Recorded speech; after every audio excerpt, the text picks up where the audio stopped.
What's up, fish tank people? I'm here with Steve from Aquarium Zen. What's going on, man? Hey man, how's it going? Good to meet you. Good to meet you. What's hilarious is that Steve actually gave me some Star Guiding Beehive like about 5 or 6 years ago at AGA convention, and I am here at your shop, Aquarium Zen. Here we are. I'm keeping my mouth quiet.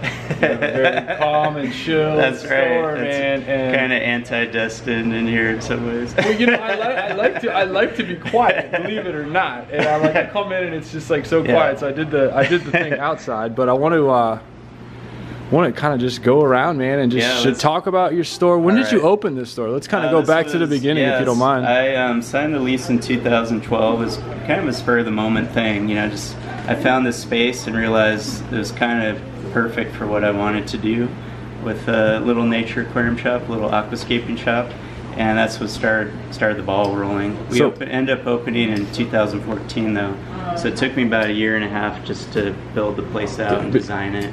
You say spur of the moment. What do you mean? I mean, you know, spur of the moment, like I want to open a pet store. Like there's a lot of. It was a dream in the making, but I mean, the actual like putting down the money and making the commitment happened really quickly. It was really just finding the space that inspired me to. But it was obviously something in the works for a while. So you had thought about it, and you just put down. What inspired you about this place? Because I've talked about this space and how I love that it's got the wood floor. That was the first thing I said on my mouth. What inspired you here? You know, for me, I'm really into the nature aquarium style that was developed by Takashi Yamano.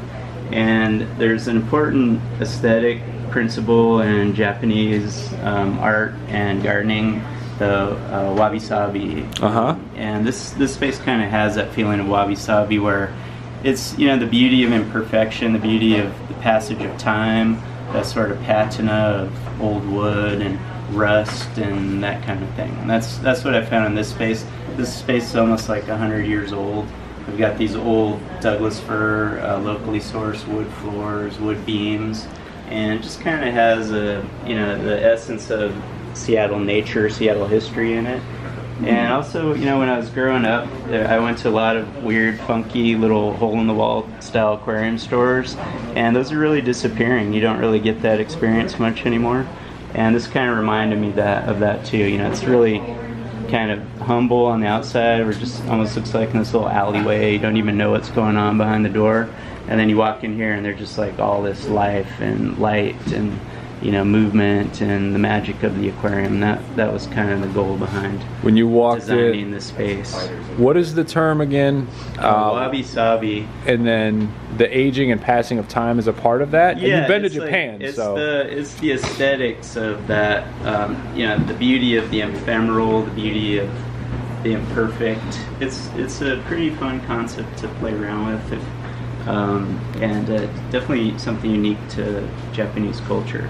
And I think a lot of people associate nature aquariums with this real slick, modern, polished look. And for me, I kind of see it almost the opposite. You know, I like this real organic, natural feel to it, like things are just kind of erupting out of the environment. So that's just my personal style. Well, I want to make a comment of what I saw, and what I said to him off camera was, you'll notice the spacing between that one and the wall is very symmetrical. You look over here, super duper symmetrical, and I love the design with, I mean, props to you, man, rimless tanks all around. I know, that was... So you're made of money, huh? That's not, I'm kidding, yeah, but... we don't have that many, but it was just, you know, another idea I wanted to promote is the beauty of the rimless aquarium. Sure. Where you just have all the you know, life support system is kind of removed the aquarium, and you're just focused on the aquascape. Everything's stripped down, so you just feel like you have this levitating box of water, you know, in the room. And that's something that when I set up my store was pretty novel. Now a lot of stores carry rimless aquariums, but even just a few years ago, no one was doing it locally. You said levitating in the water. That's part of the design that I didn't have clarified for me, but it makes sense with the way that, like, because you know, Johnny typically builds a post and it's right here on the corner. This is recessed, so these tanks have this very come look at me feel to them. Yeah, it was, you know, we put a lot of thought into the design of the stands. It took us a few years to perfect that design, and something I'm proud of. Yeah, you really should be, man, because I think a lot of people will come in here and say that looks cool, but I don't think they realize It's a pretty unique design. You usually see like 4 posts or something, and here we have just a single post and these shelves resting on each. Yeah, I think it just sets off the rimless aquariums in particular really nicely. Yeah, it's the combination of those with the rimless and because if you had a rim tank in there, you'd still have that disruption of the eye. Exactly. Yeah, but here you don't, because you got the side. Break it all up. So wow. It's specifically designed for this style of aquarium. Dude, what's your favorite part of your shop, man? What do you like? Customer interactions, just turning people on to this hobby, man. I mean, it's amazing. Just providing a place in our community where people can go and just really get blown away by the beauty of the aquarium. That was our goal, and that's what it's all about for me. You like watching them get poisoned? You ever see? You know what I'm talking about? Some people have been known to overdose. Yes. Oh, it's hilarious, man. I love it when people get poisoned. You know, and you're like, dude, you had a 10-gallon 5 minutes ago, and now you're coming in here getting whatever. Yeah, it's just fun to, this is my form of creative expression. It's just fun to share it with people, make new friends and connections, and that's what it's all about. Dude, for me. Your creative flow in here is really solid. Nice. I love the use of natural daylight. That was probably a big seller for you too, having that when you came in. The dream is like what you're doing something like in a greenhouse, but here we could combine with the skylights, little greenhouse style action in an enclosed space. So natural daylight. Love the rimless here. The fun thing about having a shop is it's very dynamic. We're constantly getting new plants in, new fish in. It's always changing. Some displays are crashing, others are coming into their beauty, and it's always changing. So every time someone comes into the store, they're going to have a different experience, and that's one thing that I don't think you get from pictures as much as just feeling the flow of the changes in the aquariums and the I gotta walk everybody. Elements that we have. If I can walk over here, I gotta show this wall. I need you to talk about this wall. Yeah, talk about the wall. Thanks, man. You're good. I was sitting here chilling for a good 15 minutes, and that's a great spot. And can you? Yeah. I hate to not do justice to this little tank right here, but I definitely want to talk about this wall because this is so cool, man. Thank you. Well, I was inspired by the living wall kind of movement that's going along in architecture right now. It's popularized by a guy named Patrick Blanc. He's a French artist. Okay. And he creates these massive scale vertical gardens, and they're just. He actually got his start as an aquarium hobbyist. Patrick Blanc? Patrick Blanc. Look him up. He's very famous. Going to. Vertical gardener. It's kind of like the Takashi Yamano of vertical gardening. And he actually got his start as an aquarium hobbyist and eventually became a trained botanist and everything. But I thought it was, one of the aspects of the living wall is that you have a reservoir of water and nutrients that feeds your vertical garden. It's pumped up through, a pump and just kind of trickles down this fabric mesh.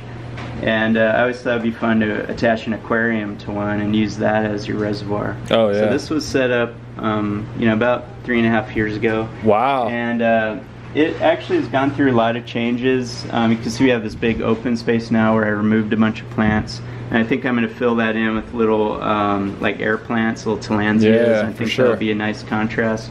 And then this crazy ficus is just taking over. I love that. What kind of ficus is that? Any clue? It's called Ficus Camilla, and this is a common plant people use in terrariums and vivariums. Okay. And provides like a great background, kind of a fine leaf background for. They've been using it in landscaping in Southern California, Florida, and that sort of thing. I'll tell you what. I love the wildness of down here because you've got three really cool textures that I'm seeing, and maybe I'm missing one. But I got this Wasser Tang, the Trident, and then the big Bulbitis. Yeah. Well, I mean, for me, some people like the real tight, highly organized, detailed aquascapes. I'm more into the jungle style. That I like once a year I go down to the rainforest and get inspiration. Let me slide this way. I really just like the kind of wild, exuberant look, That's that's my style. That's my personal, kind of vibe.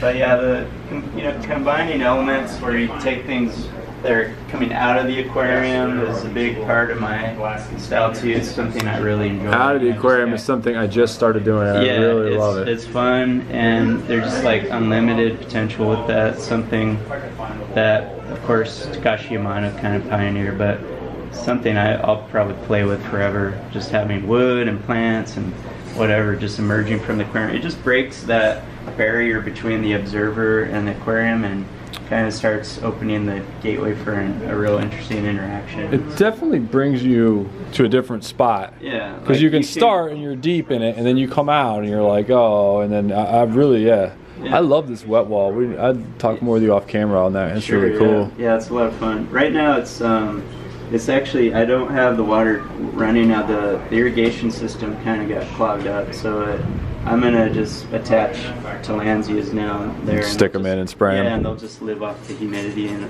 it'll be fine. But yeah, it was a fun experiment for sure. This was, in its day, it was just loaded with plants. Just like, it looks like plants are just exploding out of the wall. That's the idea. You want to break the lines around the edges so you don't really see the frame, and just that, I think a really well done living wall is, on par with the really finely done Aquascape. They're just amazing, and it's a whole art form into it, so becoming more popular in architecture. That'd be cool. Yeah. Anything other stuff you want to show around the shop, man? We got a pretty good tour, but is there anything that you're, it's just, the flow of the place in general. I do like the flow of it. Yeah, it's just a great little oasis. I like the little breaking up of a big room right here that you've done. I think that's cool. Yeah. And you can see through everything, so it's all around. So keep it nice and open, and it's small. It's not meant to be. We're not trying to take over the world here. Just trying to provide a little oasis for our community to enjoy aquariums, and And with that said, where are you located, man? Where can people find out about you, man? We're at 920 Northeast 64th Street, Seattle, Washington. There you go. Yeah. Dude, thank you so much for having us in, man. It's great to meet you, man. Oh, dude. Pleasure's all mine. Yeah, pleasure's all mine, man. I was plopped down over there a minute ago, just like sucking it in. I'm about to get some of the hygrophila from you, so. Right on. Yeah, well, really bad. Tank on, everybody.